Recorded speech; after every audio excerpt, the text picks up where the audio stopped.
इस दुनिया में कुछ जगहें ऐसी होती हैं जहां जाने के बाद इंसान सिर्फ रास्ता ही नहीं बल्कि खुद को भी खो देता है। आज की कहानी भी एक ऐसे ही रहस्यमयी शहर की है जहां एक आदमी अपनी खोई हुई पत्नी को ढूंढने आता है, लेकिन धीरे धीरे उसे एहसास होता है कि यहाँ छुपे हुए राज उसकी सोच से भी ज्यादा डरावने हैं। अगर आपको ऐसी मिस्ट्री, थ्रिलर और सस्पेंस से भरी मूवीज पसंद हैं तो चैनल मूवी रिसर्चर को अभी सब्सक्राइब कर लीजिए, क्योंकि यहाँ आपको मिलती हैं ऐसी ही mind blowing movie explanations. Film की शुरुआत जेम्स से होती है। वो अपनी कार को बेहद तेज स्पीड में चला रहा होता है, जैसे उसे किसी चीज की बहुत जल्दी हो। उसके चेहरे पर अजीब सी खुशी और बेचैनी दोनों दिखाई देती हैं, जैसे वो अपने ही ख्यालों में खोया हुआ हो। तभी अचानक सामने से एक विशाल ट्रक आता है और कुछ सेकंड के लिए लगता है कि अब भयानक एक्सीडेंट होने ही वाला है। लेकिन आखिरी पल में जेम्स घबराकर स्टीयरिंग घुमा देता है और कार को सड़क के किनारे मोड़ देता है। वो अभी उस झटके से उबर भी नहीं पाया होता कि उसे एहसास होता है कि उसने सड़क के दूसरी तरफ से आती एक लड़की को देखा ही नहीं था। जैसे ही उसकी नज़र उस पर पड़ती है, कार लगभग उसे टक्कर मारने ही वाली होती है। जेम्स तुरंत ब्रेक लगाता है और कार मोड़ देता है। लड़की घबराकर पीछे हट जाती है और किसी तरह बच जाती है, लेकिन इस अफरा तफरी में उसका सूटकेस जमीन पर गिर जाता है। सूटकेस टूट जाता है और उसके अंदर का सारा सामान सड़क पर बिखर जाता है। जेम्स तुरंत कार से उतरता है। उसे साफ समझ आ चुका था कि ये सब उसी की वजह से हुआ है। वो बेहद शर्मिंदा महसूस करता है और जल्दी जल्दी लड़की का सामान उठाने लगता है। बार बार उससे माफी मांगते हुए वो सामान समेटने की कोशिश कर रहा होता है। तभी दूर से बस आती दिखाई देती है। लड़की उसी बस का इंतजार कर रही थी, लेकिन जब बस ड्राइवर उन्हें सड़क पर झुके हुए सामान उठाते देखता है तो वो बस रोके बिना ही आगे बढ़ जाता है। बस उनके सामने से गुजर जाती है। बस को जाते देख जेम्स के चेहरे पर पछतावा और भी गहरा हो जाता है। दरअसल वो लड़की अपना शहर छोड़कर एक बड़े शहर जाने वाली थी ताकि नई जिंदगी शुरू कर सके, लेकिन बस छूट जाने की वजह से अब उसे वापस साइलेंट हिल्स लौटना पड़ता, वही जगह जहां वो पहले रहती थी। जेम्स को अब पूरी तरह महसूस हो चुका था कि जो कुछ हुआ वो उसकी गलती की वजह से हुआ। वह अपनी गलती सुधारना चाहता था।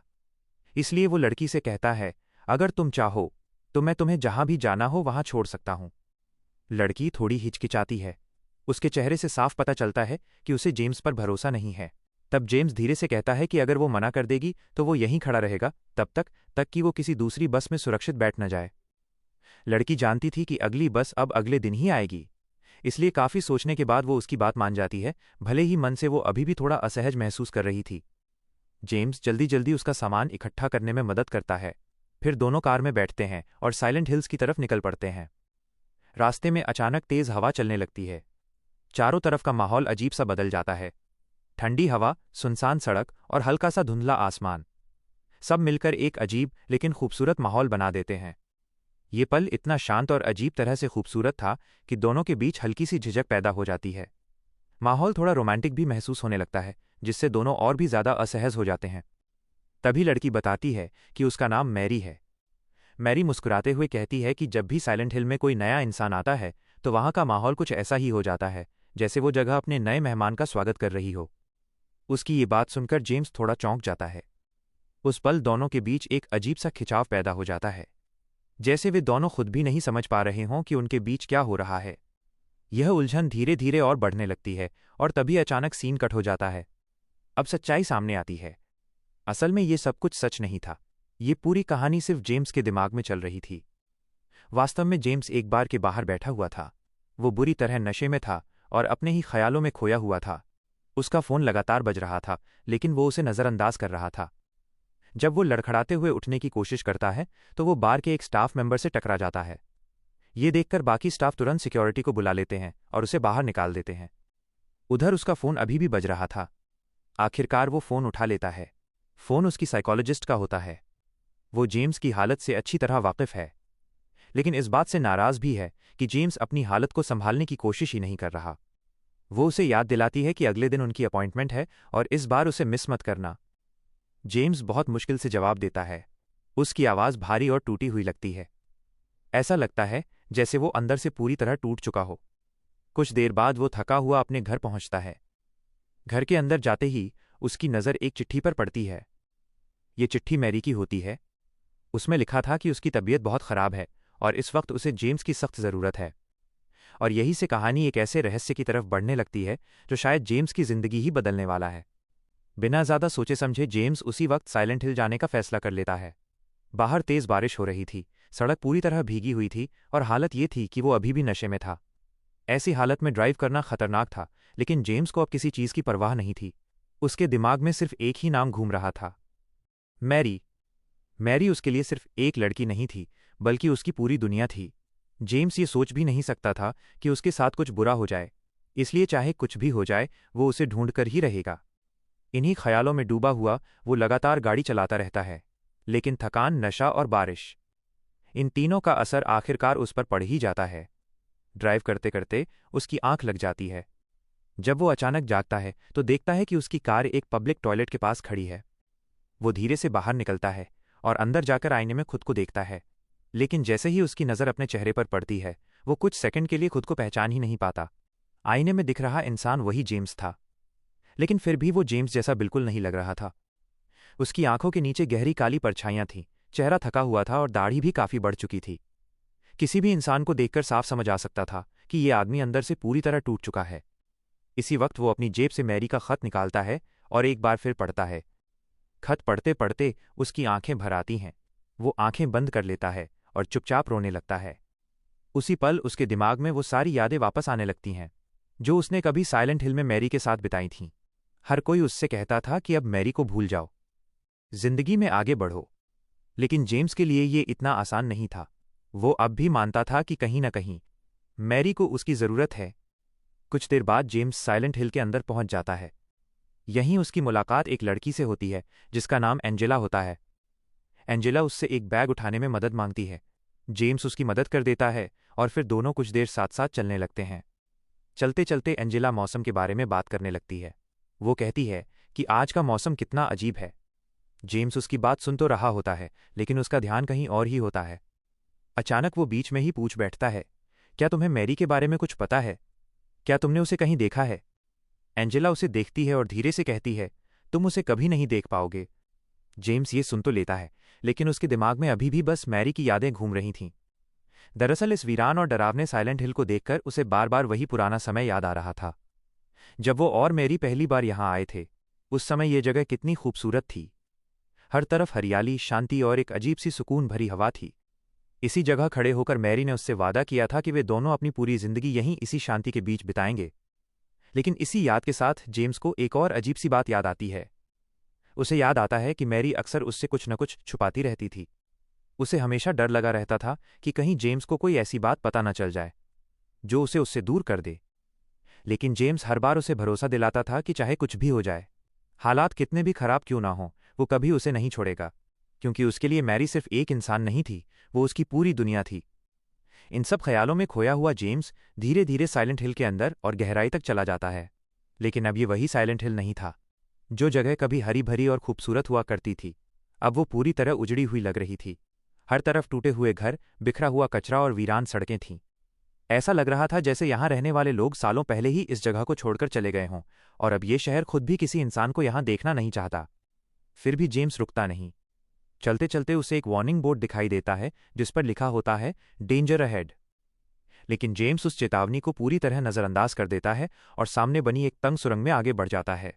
वो जोर से आवाज लगाता है, मैरी, मैरी, लेकिन वहां से कोई जवाब नहीं आता।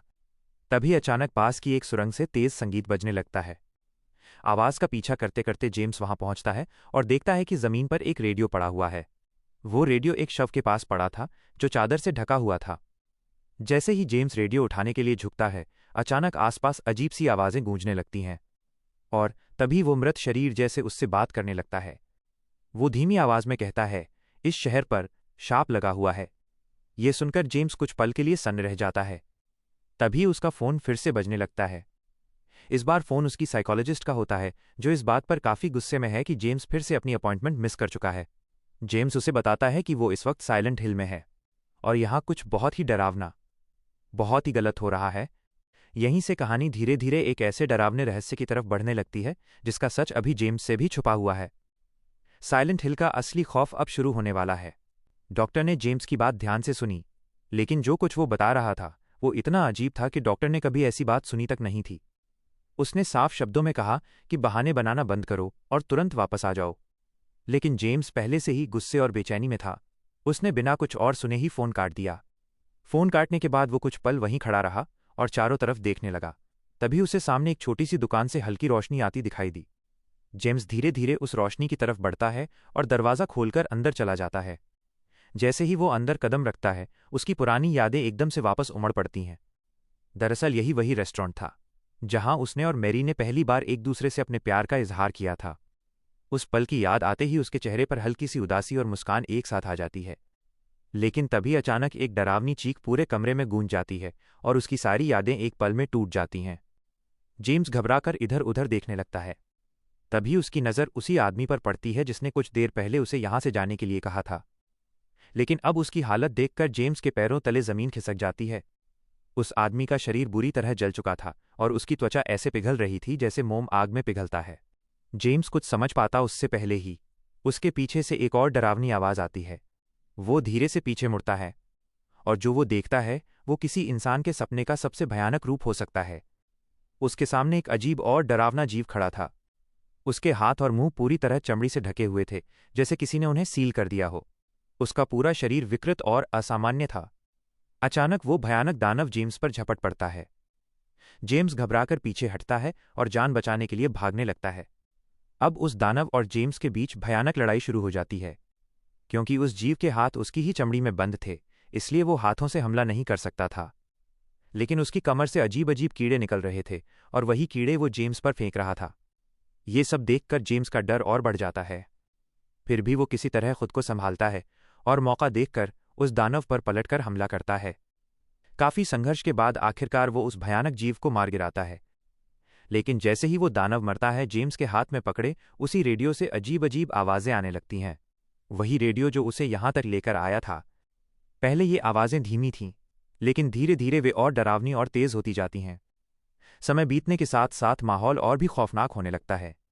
जैसे ही रात पूरी तरह छा जाती है, अचानक जमीन हिलने लगती है और फिर जमीन से कई छोटे छोटे डरावने जीव बाहर निकलने लगते हैं। वे दिखने में सांप और तिलचट्टों जैसे लग रहे थे, लेकिन असल में वे किसी अजीब प्रजाति के राक्षस थे। और देखते ही देखते वे सभी जेम्स पर हमला कर देते हैं। जेम्स घबराकर वहां से भागता है और पूरी ताकत से दौड़ने लगता है। दौड़ते दौड़ते वो एक घर के अंदर घुस जाता है और जल्दी से कांच का दरवाज़ा बंद कर देता है। किसी तरह वो उन छोटे छोटे डरावने राक्षसों से बच निकलता है। लेकिन जैसे ही वो थोड़ा शांत होता है, उसे अचानक एहसास होता है कि वो किस जगह खड़ा है। ये वही घर था जहां कभी वो और मैरी साथ रहा करते थे। ये बात समझते ही उसका दिल तेजी से धड़कने लगता है और तभी उसे अचानक मैरी की आवाज़ सुनाई देती है। हालांकि घर के अंदर उसे कोई भी नजर नहीं आता। फिर भी जेम्स बिना डरे उस आवाज़ का पीछा करने लगता है। वह धीरे धीरे सीढ़ियां चढ़कर ऊपर जाता है। ऊपर पहुंचते ही वो देखता है कि एक वीडियो टेप चल रही है। वहां कई और वीडियो टेप भी रखी हुई थीं, जिन पर जून 2017 की तारीख लिखी हुई थी। जेम्स उनमें से एक टेप को ध्यान से देखने लगता है, लेकिन कुछ ही पल में उसका दिमाग जैसे सुन्न हो जाता है। वो जो देख रहा था उसे समझ ही नहीं पा रहा था। उसका सिर दर्द से फटने लगता है और उसकी हालत बुरी तरह बिगड़ जाती है।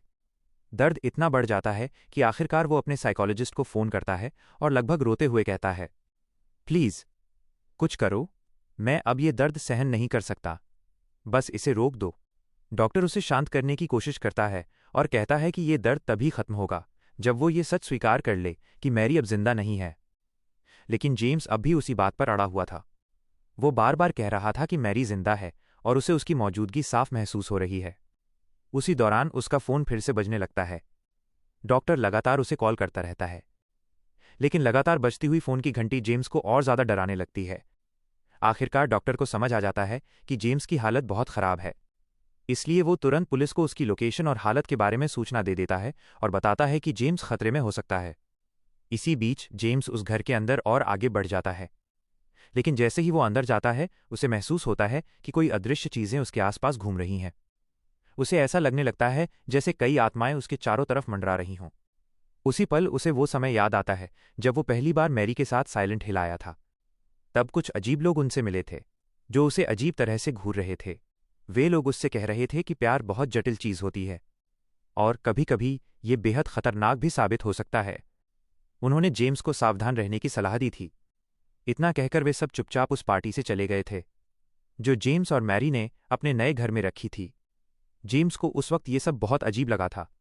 जब उसने मैरी से उन लोगों के बारे में पूछा, तो मैरी ने शांत आवाज में कहा था कि वे सभी उसका परिवार हैं।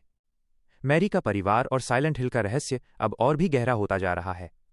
मेरे पापा की मौत के बाद यही लोग मेरे साथ थे। मैरी ने उस समय जेम्स से कहा था कि उसके पिता के गुजर जाने के बाद यही लोग उसका सहारा बने थे। उन्होंने ही उसे संभाला, उसका ख्याल रखा और उसे अकेला महसूस नहीं होने दिया। इतना कहते हुए वो जेम्स को अपने पिता की एक पुरानी तस्वीर भी दिखाती है। तस्वीर में एक शांत सा चेहरा था जिसे देखकर लगता था कि वो इंसान कभी बहुत अच्छा रहा होगा। और फिर अचानक सीन वापस वर्तमान में लौट आता है। अब जेम्स एक सुनसान जगह में खड़ा था। तभी उसे कोई आवाज देता है, हे, इधर आओ। जेम्स आवाज की दिशा में देखता है। वहां एक आदमी खड़ा था जिसका नाम एंटी था, लेकिन उसकी हालत बहुत खराब थी। उसका पूरा शरीर घावों से भरा हुआ था। वो जेम्स को घूरते हुए अजीब लहजे में पूछता है, अजीब है, तुम बीमार क्यों नहीं हो? जेम्स उसकी बात सुनकर चुप रहता है। कुछ पल बाद वो धीरे से कहता है, मैं यहां अपनी पत्नी को ढूंढने आया हूं। यह सुनकर वो आदमी कुछ देर तक उसे देखता रहता है। फिर धीमी आवाज में कहता है, तुम्हें सच में नहीं पता यहां क्या हुआ? जेम्स सिर हिलाता है। तब वो आदमी एक डरावनी सच्चाई बताना शुरू करता है। उसके मुताबिक इस शहर में कभी एक अजीब बारिश हुई थी, लेकिन वो साधारण बारिश नहीं थी। उस बारिश के पानी में एक खतरनाक वायरस था। जो भी उस गंदे पानी के संपर्क में आया वो या तो मर गया या फिर एक भयानक दानव में बदल गया। उसका कहना था कि उसी बारिश की वजह से जमीन के नीचे से भी अजीब अजीब जीव निकलने लगे थे। उन्होंने बाकी बचे इंसानों को भी खत्म कर दिया। और अब पूरे साइलेंट हिल में शायद ही कोई इंसान जिंदा बचा हो। जेम्स को उसकी बातें किसी डरावनी कहानी जैसी लग रही थीं। उसे यकीन नहीं हो रहा था। तभी उस आदमी ने सबूत के तौर पर अपना शरीर दिखाया। उसकी त्वचा पर गहरे घाव थे, ऐसे जैसे किसी ने उस पर तेजाब डाल दिया हो। ये देखकर जेम्स के चेहरे का रंग उड़ गया। वो कुछ समझ ही नहीं पा रहा था कि यहां आखिर हो क्या रहा है। तभी अचानक उसे एक लड़की की हल्की सी आवाज सुनाई देती है। उसका नाम लॉरा था। वो किसी जेल जैसी जगह में छिपी हुई थी और साफ दिखाई दे रहा था कि वो बहुत डरी हुई है। जेम्स तुरंत उसकी मदद करना चाहता है। वह अपना हाथ आगे बढ़ाकर कहता है, डरो मत, इधर आओ, मैं तुम्हें कुछ नहीं करूंगा। लेकिन लड़की उसकी बात नहीं सुनती। वो डर के मारे पीछे हट जाती है। उसी समय जेम्स को अपने पीछे एक अजीब आवाज सुनाई देती है। ऐसा लग रहा था जैसे कोई भारी लोहे की चीज जमीन पर घसीट रहा हो। जेम्स धीरे धीरे पीछे मुड़ता है और जो वो देखता है वो किसी भी इंसान की रूह जमा देने के लिए काफी था। उसके सामने एक भयानक दानव खड़ा था। उसका सिर एक पिरामिड की तरह था, पूरा लोहे का बना हुआ। उसके हाथ में एक बहुत बड़ी तलवार थी और वो सीधे जेम्स की तरफ बढ़ रहा था। यह वही कुख्यात पिरामिड हेड था। जेम्स समझ गया कि अगर वो एक सेकंड भी रुका तो जिंदा नहीं बचेगा। वो तुरंत भागना शुरू कर देता है, लेकिन उसकी दौड़ने की आवाज सुनकर आसपास छिपे बाकी दानव भी जाग जाते हैं। कुछ ही पल में कई तरह के डरावने राक्षस उसके पीछे पड़ जाते हैं। कुछ के सिर उनके शरीर से अलग थे, कुछ आधे इंसान और आधे मकड़ी जैसे दिखते थे। सब मिलकर जेम्स को घेरने की कोशिश कर रहे थे। अपनी जान बचाने के लिए जेम्स एक तंग जगह में छिप जाता है और एक छोटे से छेद से बाहर देखने लगता है। वहीं से वो देखता है कि पिरामिड हेड बाकी दानवों से भी ज्यादा खतरनाक है। वो रास्ते में आने वाले हर राक्षस को बेरहमी से मार रहा था। मौका देखकर जेम्स वहां से निकलता है और आगे बढ़ने लगता है। लेकिन तभी उसे सामने एक मैनेकिन दिखाई देता है। वो इंसान जैसी आकृति थी और एक पल के लिए जेम्स को लगा कि वो मैरी है। उसका दिल तेजी से धड़कने लगता है। वो धीरे धीरे उसकी तरफ बढ़ता है जैसे उसे गले लगाने वाला हो। लेकिन अगले ही पल वो आकृति हिलने लगती है और जेम्स को समझ आ जाता है कि वो मैरी नहीं बल्कि एक और दानव है। डरकर जेम्स तुरंत पास की एक अलमारी में छिप जाता है, लेकिन उसी समय पिरामिड हेड वहां पहुंच जाता है और वो उसी अलमारी पर हमला कर देता है। इस हमले में जेम्स को चोट लग जाती है। उसके सिर में तेज दर्द होने लगता है और कुछ ही सेकंड में वो बेहोश हो जाता है। जब उसे होश आता है तो सुबह हो चुकी होती है, लेकिन वो अब उस जगह पर नहीं था जहां बेहोश हुआ था। वो किसी दूसरी जगह पड़ा हुआ था। वहीं उसकी मुलाकात फिर से एंजेला से होती है। एंजेला पूरे समय उससे नाराज नजर आती है। वो गुस्से में कहती है, मैंने तुम्हें पहले ही कहा था, इस जगह से दूर रहो। फिर वो गंभीर आवाज में आगे कहती है, इस शहर में बहुत सारे राज छिपे हुए हैं और अगर तुम उन्हें उजागर करोगे तो यही जगह तुम्हारे लिए नरक बन जाएगी। लेकिन जेम्स उसकी बातों को ज्यादा महत्व नहीं देता। वो चुपचाप वहां से आगे बढ़ जाता है। चलते चलते उसकी मुलाकात फिर से लॉरा से होती है, वही छोटी लड़की जिसके हाथ में एक गुड़िया थी। लॉरा उसे बताती है कि ये गुड़िया उसे मैरी ने दी थी। ये सुनते ही जेम्स का दिल जोर से धड़कने लगता है। वो तुरंत उससे पूछता है, अगर तुम मैरी को जानती हो तो बताओ वो कहाँ है। लेकिन लॉरा कुछ भी जवाब नहीं देती। वो अचानक मुड़कर भाग जाती है। जेम्स उसके पीछे पीछे दौड़ता है, लेकिन वो उसे एक अजीब सी लैबिरिंथ यानी भूल भुलैया में ले जाती है और फिर अचानक कहीं गायब हो जाती है। अब जेम्स उस उलझी हुई जगह में अकेला खड़ा था। उसे समझ ही नहीं आ रहा था कि बाहर कैसे निकले। चारों तरफ अंधेरा, खामोशी और डर, और इन सब के बीच उसके दिमाग में सिर्फ एक ही नाम गूंज रहा था, मैरी। साइलेंट हिल की ये भूल भुलैया जेम्स को कहाँ ले जाएगी? फिर अचानक उसकी मुलाकात होती है एक रहस्यमयी लड़की से। सुनहरे बाल, चेहरे पर अजीब सी शांति और नाम था मारिया। वो जेम्स को देखकर हल्की मुस्कान के साथ कहती है, शायद मैं तुम्हारी यहां से निकलने में मदद कर सकती हूं। इस अजीब और डरावने शहर में किसी इंसान को देखना ही अपने आप में एक राहत था। इसलिए जेम्स उसके साथ आगे बढ़ने का फैसला करता है। अब दोनों साथ साथ इन खौफनाक गलियों से गुजरते हैं जहां हर कोने में कोई न कोई मॉन्स्टर छिपा हुआ लगता है। रास्ते में कई बार उन पर दानव हमला करते हैं, लेकिन किसी तरह लड़ते लड़ते वे उनसे बच निकलते हैं। आखिरकार भागते भागते वे एक पुराने और सुनसान हॉस्पिटल तक पहुंच जाते हैं। अस्पताल के अंदर का माहौल और भी डरावना था। टूटे हुए कमरे, अंधेरी गलियां और हर जगह अजीब सी खामोशी। यहीं जेम्स मारिया को अपनी पुरानी यादों के बारे में बताना शुरू करता है। वो कहता है कि मैरी का परिवार और उसके गांव के लोग हमेशा से अजीब थे। एक बार उसने उन्हें मैरी को चुपके चुपके एक बेसमेंट की तरफ ले जाते देखा था। उस समय जेम्स को लगा था कि शायद ये लोग किसी तरह का कल्ट रिचुअल करने वाले हैं, इसलिए वो उनका पीछा करते हुए छिपकर सब देख रहा था। इसी दौरान अस्पताल के एक कमरे में उन्हें एक रिकॉर्डिंग मिलती है। जैसे ही वो टेप चलती है, अचानक मैरी की आवाज़ सुनाई देने लगती है। उस रिकॉर्डिंग के जरिए एक खौफनाक सच्चाई सामने आती है। मैरी बताती है कि उनका एक गुप्त कल्ट था जिसका नाम था जोशुआ। ये नाम सुनते ही जेम्स के अंदर दबी हुई यादें अचानक जाग उठती हैं। उसे उस कल्ट के खतरनाक रिचुअल्स याद आने लगते हैं, जिनके बारे में सोचकर ही उसकी रूह कांप जाती है। लेकिन इससे पहले कि वो सब समझ पाता, अचानक अस्पताल की नर्सेज उनके सामने आ जाती हैं। मगर ये साधारण नर्स नहीं थीं।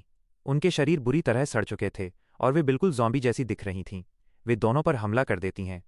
जेम्स और मारिया किसी तरह उनसे बचते हुए एक लिफ्ट में घुस जाते हैं, मगर इस भागदौड़ में मारिया बुरी तरह घायल हो जाती है। फिर भी वो जेम्स का साथ छोड़ने से मना कर देती है। दर्द से कराहते हुए वो उससे कहती है, मुझे पता है तुम मेरे साथ क्यों हो, क्योंकि मैं बिल्कुल मैरी जैसी दिखती हूं। मारिया धीरे से जेम्स की तरफ देखती है और कहती है, अगर तुम मैरी को नहीं ढूंढ पाए तो मुझसे वादा करो कि तुम मुझे यहां से बाहर ले जाओगे। फिर वो मुस्कुराकर पूछती है, तुम्हें मेरा नाम याद है ना? मेरा नाम मारिया है। इसके बाद जेम्स की मुलाकात फिर से एडा से होती है और उसी दौरान वो दोबारा छोटी लड़की लॉरा को भी देखता है। लॉरा उसे एक कमरे की तरफ ले जाती है, रूम नंबर 318। जैसे ही जेम्स उस कमरे के अंदर कदम रखता है, अचानक एक भयानक राक्षस उस पर टूट पड़ता है। उसका चेहरा डरावना था और उसकी आवाज़ गूंजते हुए पूछती है, तुम यहाँ क्यों आए हो? उसकी आवाज़ इतनी खौफनाक थी कि जेम्स की सांसें रुक सी जाती हैं और अचानक सब कुछ अंधेरा हो जाता है। अगले ही पल सीन बदल जाता है। अब पता चलता है कि ये सब असलियत नहीं थी। ये सब जेम्स के दिमाग में चल रहा था। असल में वो एक मेंटल हॉस्पिटल में भर्ती था। जब वो होश में आता है तो उसका मनोचिकित्सक उसे बताता है कि वो कई महीनों से इलाज करवा रहा है। उसकी पत्नी मैरी की मौत ने उसके दिमाग पर इतना गहरा सदमा डाला है कि वो रियलिटी और इमेजिनेशन के बीच फर्क ही नहीं कर पा रहा। इसी वजह से उसे शॉक थेरेपी भी दी गई थी। जेम्स अपनी आंखें बंद करता है और एक आईने के जरिए उसे वो पल याद आने लगता है जब मैरी की मौत हुई थी। वह सब कुछ अपनी आंखों से देख चुका था। जब वो इन ख्यालों से बाहर आता है तो डॉक्टर उसे समझाता है कि मैरी की मौत का दर्द उसके दिमाग में इतनी गहराई से बैठ गया है कि उसने एक पूरी इमेजिनरी दुनिया बना ली है जहां वो अभी भी मैरी को ढूंढ रहा है। लेकिन कहानी यहीं ख़त्म नहीं होती। जेम्स फिर से अपनी आंखें बंद करता है और उसे मारिया दिखाई देती है। वो उससे पूछती है, क्या तुम हमेशा के लिए साइलेंट हिल में रहना चाहते हो या मेरे साथ इस झूठ से बाहर निकलकर असली ज़िंदगी में लौटना चाहते हो? लेकिन जेम्स अब भी सच मानने को तैयार नहीं था। वो कहता है कि मैरी अभी भी जिंदा है और वो उसे ज़रूर ढूंढ निकालेगा। वो मारिया से भी रुकने की विनती करता है, लेकिन मारिया इस बार पीछे मुड़कर नहीं देखती और चली जाती है। उसे जाते देख जेम्स फिर से बेहोश हो जाता है। अब वो एक ऐसी जगह पहुंच चुका था जहां हर तरफ आग जल रही थी। उस डरावने माहौल में उसके सामने एक दानव खड़ा था जो बिल्कुल मैरी जैसा दिखता था। लेकिन जेम्स इस बार डरता नहीं। वो उस दानव के पास जाता है, उसके चेहरे को पकड़ता है और कांपती आवाज में कहता है, कृपया मुझे माफ कर दो। जैसे ही ये शब्द उसके मुंह से निकलते हैं, वो दानव धीरे धीरे राख बनकर बिखर जाता है और तभी जेम्स को वहां मैरी की असली लाश दिखाई देती है। उसे देखते ही सच्चाई आखिरकार उसके सामने आ जाती है। उसे याद आता है कि असल में मैरी बहुत समय से बीमार थी। उसकी हालत इतनी खराब हो गई थी कि वो दर्द से तड़प रही थी।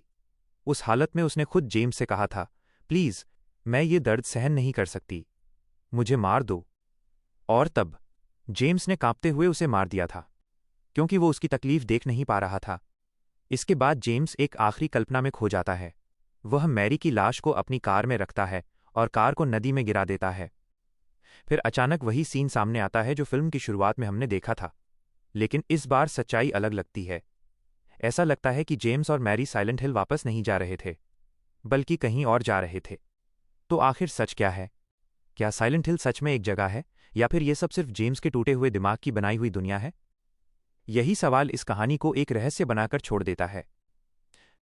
तो दोस्तों, यही थी इस खौफनाक और रहस्यमयी कहानी की पूरी सच्चाई। एक ऐसा शहर जहां हर डर, हर गुनाह और हर दर्द किसी न किसी रूप में वापस सामने आ जाता है। जेम्स साइलेंट हिल में अपनी पत्नी को ढूंढने आया था, लेकिन आखिर में उसे अपने ही किए हुए सच का सामना करना पड़ा। इस कहानी की सबसे दिलचस्प बात यह है कि यहाँ मॉन्स्टर्स सिर्फ बाहर नहीं थे, बल्कि असली डर तो जेम्स के अपने दिल और दिमाग के अंदर छिपा हुआ था।